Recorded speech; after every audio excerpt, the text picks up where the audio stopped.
كتير من الدكاتره اللي بينصحوك بالزراعه بيكلموك عن مميزاتها وانها بتنفع في كل الحالات، بس نادر جدا تلاقي حد من الدكاتره يكلمك عن عيوبها. بس هي في الحقيقه ما نقدرش نقول عليها عيوب، وانما هي تقدر تقول عليها شروط لازم توفرها عشان تنجح الزراعه. ايه ده يا دكتور، هي الزراعه ممكن ما تنجحش؟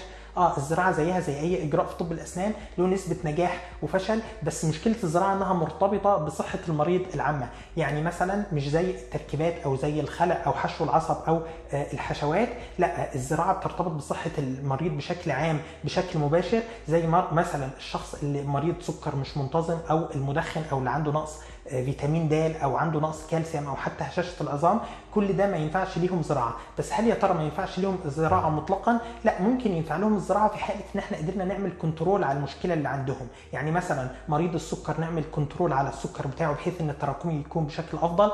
كذلك الشخص اللي عنده نقص كالسيوم او نقص فيتامين د ياخد السبلمنت المناسب. وكذلك المدخن يقلل التدخين خصوصا في اول فتره بعد عمل الزراعه، وقتها نقدر نتعامل مع الشخص كانه شخص عادي ونقدر نعمل له الزراعه بشكل ناجح بشكل كبير ان شاء الله. تاني حاجه من عيوب الزراعه ان هي ليها بعض المضاعفات الجراحيه زيها زي اي جراحه. يعني ممكن بعد اجراء الزراعه يحصل شويه الم او يحصل شويه تورم، وكل الحاجات دي ممكن نتغلب عليها ببعض الادويه. برضو من ضمن عيوب الزراعه انها من الاجراءات اللي بتاخد وقت. يعني انت الدكتور بعد ما بيعمل لك الزراعه ما بيقدرش يعمل لك التركيبه النهائيه مباشره بعدها، وانما لازم تنتظر لمده 3 شهور بعد اجراء الزراعه لغايه ما يحصل التئام بين الزرعه وبين العظم، وقتها الدكتور ممكن يعمل لك التركيبه النهائيه. بالاضافه ان احد عيوب الزراعه ان هي ما ينفعش لشخص عمره اقل من 18 سنه لان لسه بيكون الفكين عنده في مرحله النمو. كذلك ما ينفعش ان احنا ناجلها فترات طويله بعد فقد احد الاسنان، لان هو لما بنفقد احد الاسنان ونسيبه فتره طويله بيحصل يا اما عندنا